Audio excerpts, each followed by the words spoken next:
날마다 주님과 함께 주일은 한국 루터란 아워에서 보내드리고 있습니다. 오늘 말씀의 중앙루터교회 최주훈 목사입니다. 하나님의 자녀로 부름받은 우리에게는 과연 행복은 무엇이고 어디에서 이 행복을 찾을 수 있는가라고 하는 문제가 우리에게 제기됩니다. 오늘 이 이야기를 좀 나눠보려고 합니다. 오늘 우리는 교회력 말씀으로 시편 1편의 말씀부터 읽었고요. 또 오늘 성가대에서도 그 시편 1편으로 찬송을 했습니다. 또 구약의 말씀으로는 신명기 30장의 말씀을 함께 읽었는데요. 이 둘 다 복된 삶이 무엇이고 생명의 길이 무엇이고 행복한 삶이 무엇인지 우리에게 가르치고 있습니다. 시편 1편의 첫 구절이 이렇게 시작하죠. 복 있는 사람은 이라고 하는 말로 시작을 합니다. 복 있는 사람은 악인들의 꾀를 따르지 아니하고 죄인들의 길에 서지 아니하며 오만한 자들의 자리에 앉지 아니하고 오직 여호와의 율법을 즐거워하며 그의 율법을 주야로 묵상하는 자다라고 그렇게 노래합니다. 시편 1편에서는 행복의 길, 또 복된 삶, 이것을 아주 간단하게 우리에게 설명을 하고 있어요. 우리가 읽은 이 시편 1편에서는 복 있는 사람이 하지 말아야 될 우선 부정적인 세 종류의 사람들 이야기를 먼저 시작을 하죠. 뭐라고 하냐면 악인들의 꾀를 쫓지 말 것, 죄인의 길에 서지 말 것, 오만한 자리에 앉지 말을 것. 여기서 악인들의 꾀를 따르지 않는다라고 하는 것은 하나님을 멸시하는 사람들의 그 모임의 자리에 앉지 않는다라고 하는 뜻이 됩니다. 인디언 속담에 보면 사람이 만나면 서로의 조각을 나눈다라고 하는 아주 멋진 속담이 하나 있습니다. 사람이 만나면 서로의 조각을 나눈대요. 이게 무슨 말이냐면 우리가 서로를 만나게 되면 서로의 인격과 서로의 삶을 공유하면서 그 사람의 삶을 내 것으로 만들고 나의 삶을 그 사람에게 줍니다. 그러면서 우리는 우리 자신의 모습을 매 순간 형성하면서 그렇게 살아갑니다. 악을 도모하는 사람들의 모임이 위험한 건 바로 이런 것이죠. 우리가 하나님의 형상으로서 아주 선한 하나님의 자녀로서 그런 조각을 가지고 있는데 그런 사람들을 자꾸 만나다 보면 우리가 그 사람의 조각을 여기에다 끼워놓고 저기에다 끼워놓고 하면서 결국은 우리가 그런 모습으로 변하게 된다는 것입니다. 여하튼 시편 1편에서 복 있는 사람이 경계해야 할 세 부류의 사람이 나오는데 이 세 부류의 사람들은 시편 전체를 보면 또 공통점이 하나가 있어요. 그것은 뭐냐면 이 사람들은 자기 자신의 유익, 즉 사리사욕에 밝은 사람들이다.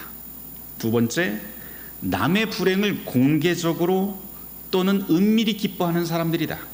세 번째, 힘없고 가난하고 그래서 부당한 처우를 당하는 사람들은 그 사람들의 안중에 전혀 없다라고 하는 그런 공통적인 특징들이 바로 이 시편 그리고 구약 전체에서 나오게 됩니다. 그런 사람을 성경에서는 악인이라고 그렇게 표현도 합니다. 시편 1편을 우리가 깊이 묵상해야 될 또 하나의 이유가 있습니다. 왜냐하면 이 시는요 하나님을 모르는 사람들을 대상으로 삼지 않습니다. 다시 말해서 하나님을 다 알고 있는 사람들, 성전에 모여서 하나님께 제사 드리는 사람들, 이런 사람들을 대상으로 삼고 노래하고 있는데 그 안에 보면은 바로 앞서서 이야기한 세 부류의 악한 사람들, 악한 계략을 꾸미면서 모이는 사람들, 죄를 짓고도 태어난 사람들, 오만하게 자리만 탐하는 사람들이 바로 하나님의 성전 안에 있다라고 하는 것을 고발하는 장면도 바로 이 시편 1편의 내용으로 볼 수가 있습니다. 하나님의 백성 안에 그런 사람들이 섞여 있다는 거예요. 그 사람이 과연 어떤 사람일까요? 어쩌면 우리 가운데도 그런 사람들이 있을 수 있습니다. 그 사람이 우리 머릿속에 갑자기 떠오르는 그 사람일 수도 있고요, 나와 가장 친한 친구가 바로 여기에서 이야기하는 세 종류의 악한 사람일 수도 있고, 어쩌면 나는 모르고 있었는데 바로 내가 그 악한 사람일 수도 있습니다. 악이라고 하는 것은 우리가 모르는 사이에 그렇게 스며드는 것이죠. 그래서 한나 아렌트는 예루살렘의 아히만이라고 하는 그 책에서 이런 악의 보편성을 우리에게 고발하기도 합니다. 시편 1편에서는 그렇게 악으로 물들어가고 있는 우리의 현실에서 나 자신 그리고 하나님의 이름으로 모이고 있는 우리가 복된 길, 참으로 하나님께서 정해주신 그 행복한 길에서 얼마만큼 멀리 떨어져 있는지 돌아보게 만드는 것이 바로 시편 1편의 말씀입니다. 그런데 이 시편 1편에서는 부정적인 이야기만 하지는 않죠. 이어지는 구절을 보면 하나님의 율법을 즐거워하며 그 말씀을 주야로 묵상하는 사람이 참으로 복이 있다, 참으로 행복하다라고 그렇게 노래합니다. 여기서 율법이라고 하는 것은 성경 전체에 담겨있는 하나님의 뜻을 뜻합니다. 그 뜻을 예수님의 마태복음에서 22장 37절에서 아주 멋지게 요약을 하시는데요, 우리가 다 알듯이 너의 마음을 다하고 목숨을 다하고 뜻을 다하여 주 너의 하나님을 사랑하고 내 이웃을 내 몸과 같이 사랑하라 라고 그렇게 요약해 주십니다. 이게 성경 전체에 담긴 율법의 메시지, 하나님의 마음이죠. 이렇게 주야로 하나님의 뜻을 묵상하면서 그 뜻을 쫓아서 사는 사람이야말로 복 있는 사람, 행복한 사람이라고 시편은 노래합니다. 그런데 이 시편이 노래하는 행복한 사람, 복된 사람은 여기서만 이야기하지 않아요. 오늘 구약의 말씀을 읽은 이 신명기 30장의 말씀도 마찬가지인데요, 이 신명기 30장은 모세의 뒤를 이은 여호수아가 백성을 모아놓고 설교하는 장면이에요. 함께 찾아서 한번 읽어보도록 할까요?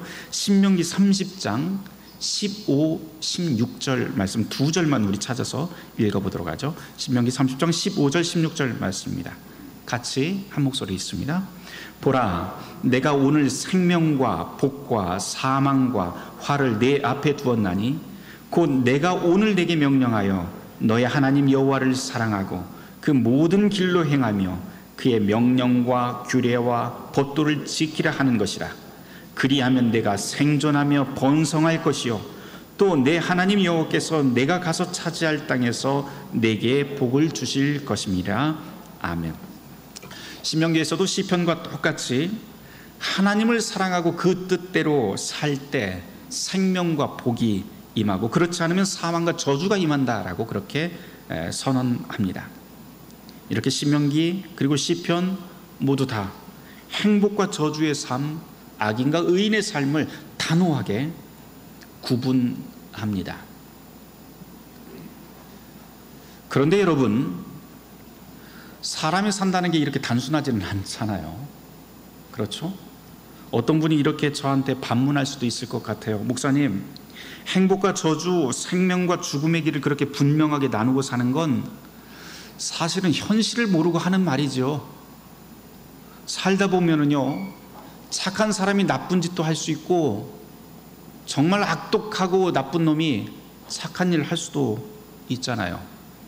이런 걸 우리가 조금만 더 생각해 보면 완벽하게 행복한 사람, 복으로 가득한 사람은 그렇게 성경에서 이야기한다는 것은 말도 안 되는 상상일 뿐입니다 라고 그렇게 반문할 수도 있을 것 같습니다. 네, 맞아요. 저 자신만 해도 하루에도 12번씩 머릿속에서 악한 생각도 들고 또 좋은 생각도 들고 그게 막 그렇게 뒤섞여 있습니다. 우리는 그렇게 불완전하죠.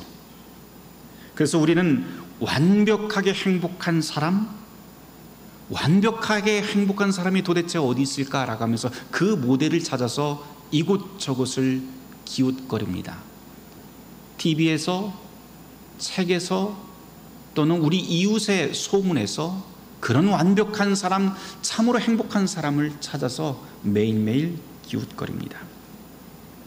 성경은 이런 불안한 우리에게 완벽하고 복된 그 인물을 소개를 하고 있는데 그분이 바로 하나님 아들 예수 그리스도입니다. 예수님은 율법이 명하는 대로 모든 것 이상으로 하나님을 사랑했고 이웃을 말할 수 없는 사랑으로 대하신 분이죠.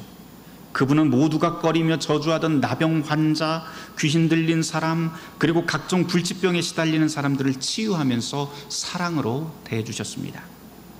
수가성에서는 모두의 관심 밖에 있었던 사마리아 여인에게 손을 내밀면서 사회적인 냉대와 멸시에 맞서는 그런 저항의 모습도 예수님께서는 보여주셨고, 사람의 외모나 학벌, 재산 같은 건 거들떠보지도 않고 고아와 홀로 된 여인, 나그네들의 편에서 친구가 되어주십니다. 그분은 율법이 가르치는 하나님의 뜻을 완벽하게 성취하십니다. 이와 같은 예수님의 삶은 하나님을 조롱하고 악한 계략을 꾸미고 죄를 짓고도 태어난 사람들, 오만하게 자리를 탐하는 사람들이 누구인지 예수님의 삶이 빛처럼 우리에게 비춰 보여주십니다. 이에 반해서 하나님의 뜻을 위해서 살아가면서 핍박받더라도 온유와 긍휼을 베푸는 이들이 참으로 복되고 참으로 행복한 삶을 살고 있다는 것도 주님께서는 그분의 삶을 통해서 보여주십니다. 그런데 이런 예수님의 삶은 모든 지혜를 뛰어넘는 하나님의 편에서는 분명히 행복하고 복된 삶이에요.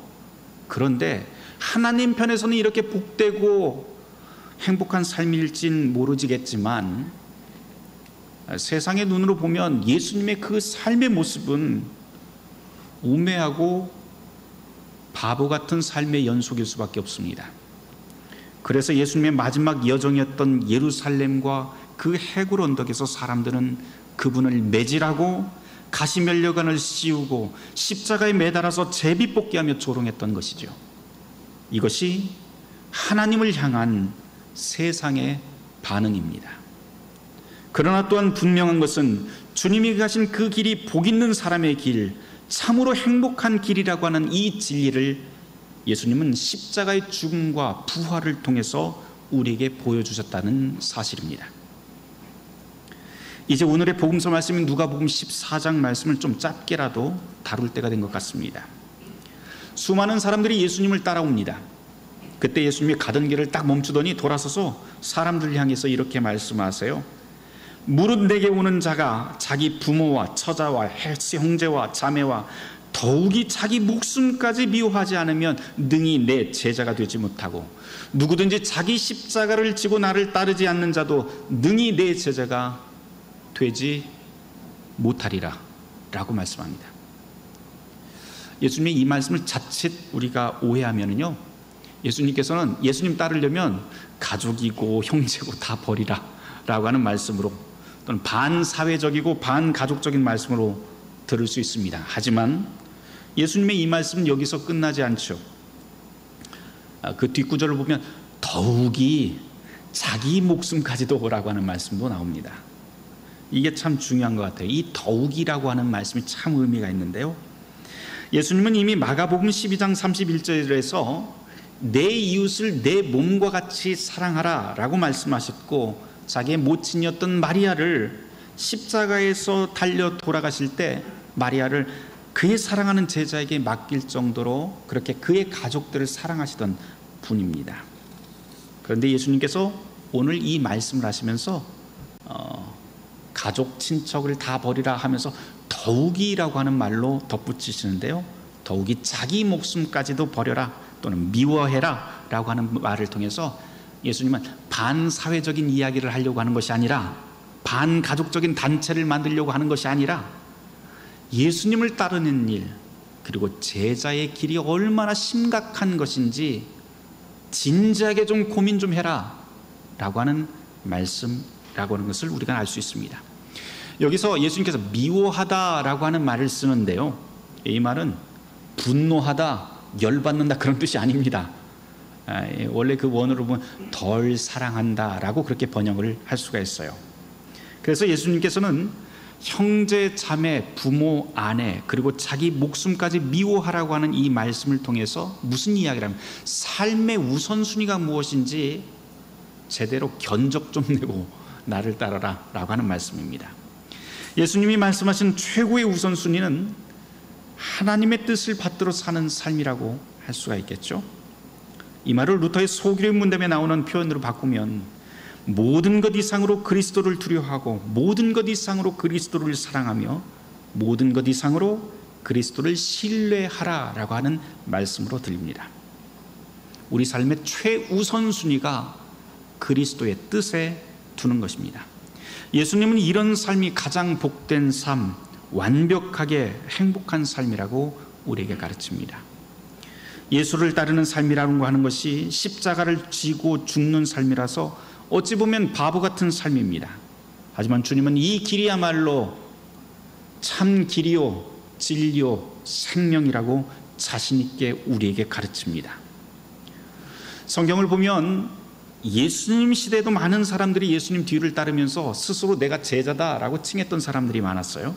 그리고 그때로부터 지금까지도 셀 수 없이 많은 사람들이 그리스도인의 이름으로 예수님의 뜻을 따라서 살아갑니다. 오늘 이 자리에 있는 저와 여러분들도 그 중에 한 사람이죠. 그렇다면 지금 우리도 2000년 전에 예수님께서 이 자리에서 말씀하셨던 이 제자도의 심각한 이 말씀을 우리는 귀담아 들어야 합니다. 예수님은 우리가 그분의 뒤를 따라가는 게 어떤 의미인지 확실히 알려주기 위해서 두 가지 비유를 우리에게 들려주세요. 첫 번째 비유는 망대 건축에 관한 비유인데요.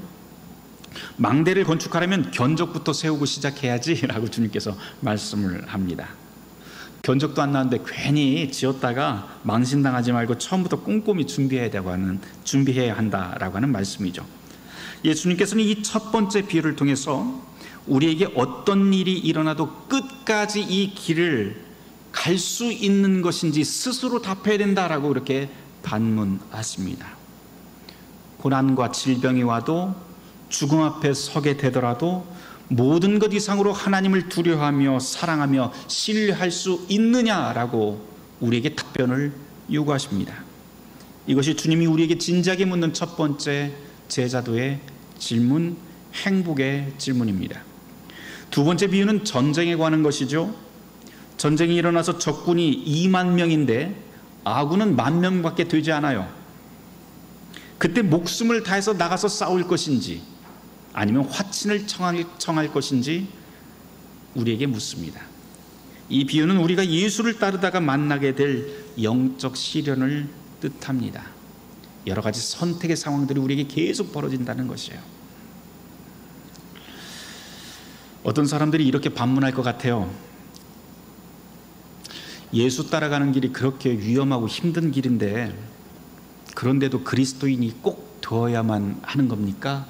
라고 말입니다. 내 소유와 가족과 사회적 관계를 다 버리고 자기를 부인하고 십자가를 진다는 게 과연 나에게 무슨 유익이 있나요?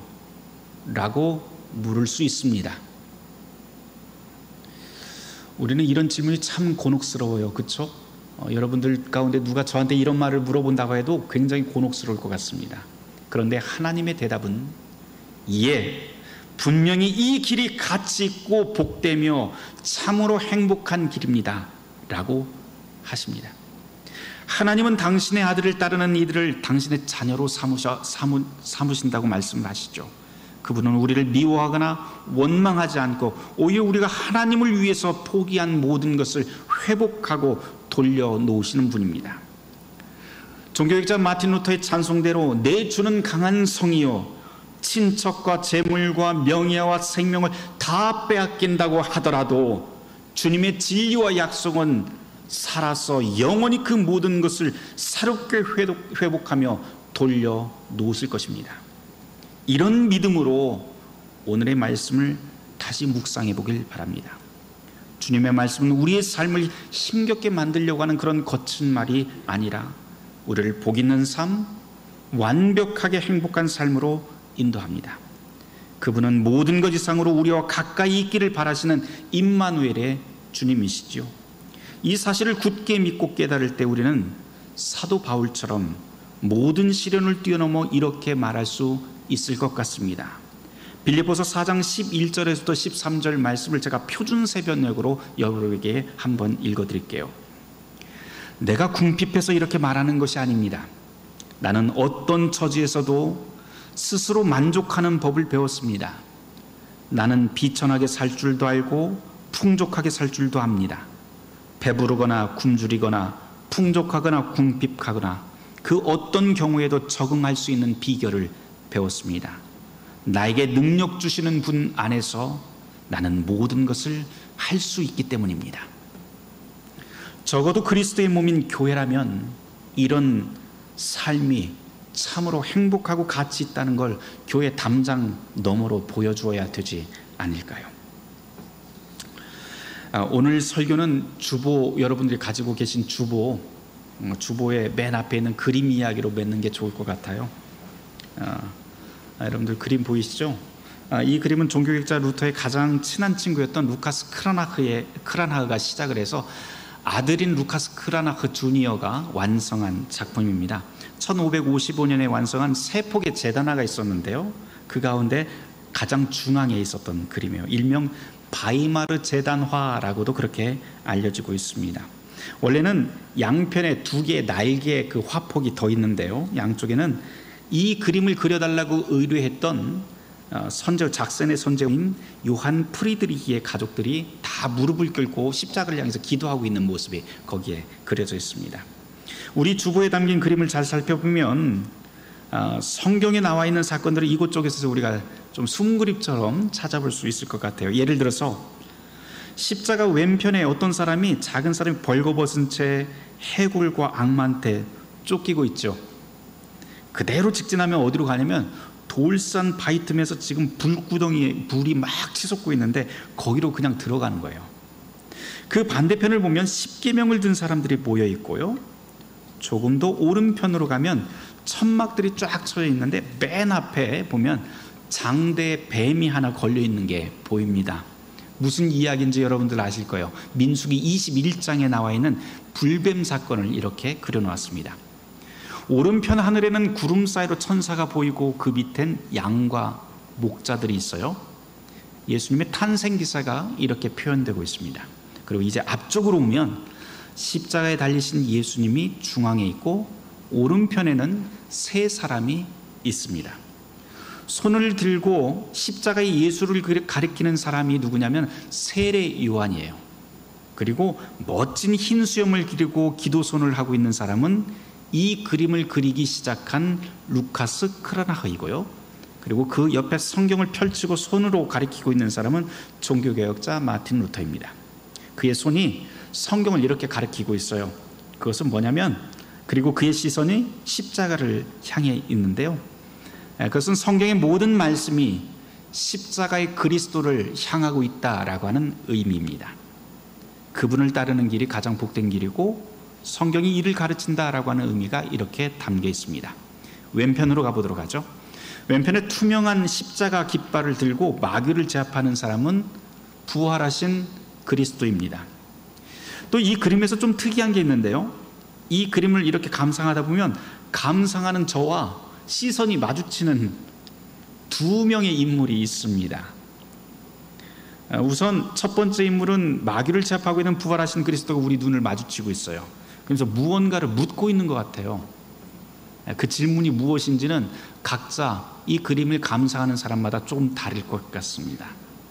또 하나의 마주치는 시선이 있는데요, 누구냐면 기도손을 하고 있는 루카스 크라나흐입니다. 이 루카스 크라나흐는 종교개혁 시대에 루터와 함께 참 수많은 시련과 위기를 넘어섰던 그런 사람이에요. 그런데 그가 이 그림을 시작했을 때부터 그 얼굴이, 이 그림 안에 그 얼굴이 들어가 있었는지는 불확실합니다. 부유한 권력자의 의뢰로 제작하는 그림에 자기 얼굴을 큼지막하게 이렇게 그려넣을 수 있는 그런 사람이 별로 없을 것 같아요. 물론 가능성이 없는 건 아닌데요, 이 선제후와 워낙 각별한 사이였기 때문에 처음부터 자기 얼굴을 그려넣겠다고 이렇게 장담하면서 이렇게 그려넣었을 수도 있습니다. 여하튼 중요한 것은 그게 아니라 이 크라나흐가 살아있을 때 완성된 게 아니라 나중에 그 아들이 마지막 완성본을 제작을 하게 되는데요, 아들이 이 그림을 막 그리면서 자기 아버지 얼굴이 그 안에 들어가 있는 모습을 보면서 어떤 마음이 들었을까요? 만일 아들이 의도적으로 아버지 얼굴을 여기에 그려 넣었다면 왜 그렇게 그려 넣었을까요? 그 비밀은 예수님의 옆구리에서 흘러나오는 피가 쪼르르 이렇게 흘러나가는데요, 어디로 튀고 있는지 여러분들이 보시면 될 것 같습니다. 그 피가 어디로 떨어져요? 바로 이 크라나흐의 정수리 한가운데 이렇게 쭉 떨어집니다. 무슨 뜻이에요? 아들은 아버지의 인생을 보면서 그리스도의 뜻을 따라 산 인물, 가장 힘들지만 가장 복된 인생을 살았던 사람이 바로 내 아버지다라고 하는 그런 이야기를 하고 있는 것 같습니다. 그렇게 아들이 아버지를 그린 다음에 아버지의 시선을 우리 쪽을 향해서 딱 고정시켜 놓습니다. 그리고는 이 그림을 보는 사람들에게 가장 복된 삶, 가장 완벽하게 행복한 삶이 여기 있다라고 말하는 것 같습니다. 사랑하는 성도 여러분, 우리는 모두 다 행복한 삶, 복 있는 삶을 꿈꾸며 살아갑니다. 성경은 그 삶이 바로 십자가의 그리스도에게 있다고 가르칩니다. 그분을 따라 살 때 우리는 어떤 처지에서도 자족하는 법을 배울 수 있고, 그분을 따라 살 때 비천과 풍족, 배부름과 궁핍에도 처할 줄 아는 일체의 비결을 배울 수 있게 됩니다. 왜냐하면 바울의 고백대로 내게 능력 주신 자 안에서 우리가 모든 것을 할 수 있기 때문입니다. 바라기는 이 복된 고백이 예수를 따르는 우리 모두의 삶의 고백이 되길 주님의 이름으로 축원합니다. 모든 지각에 뛰어난 하나님의 평강이 그리스도 예수 안에서 우리의 마음과 생각을 지키실 것입니다. 아멘. 오늘 말씀을 놓고 잠시 침묵기도 하겠습니다.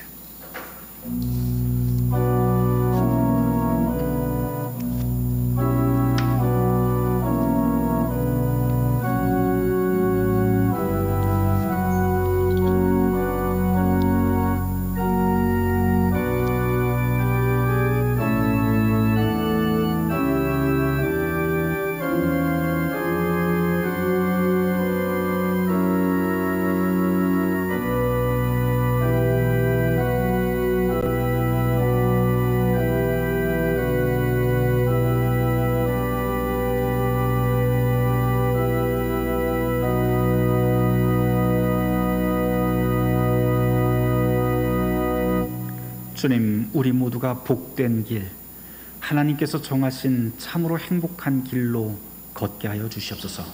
예수 그리스도 이름 받들어 기도드립니다. 아멘.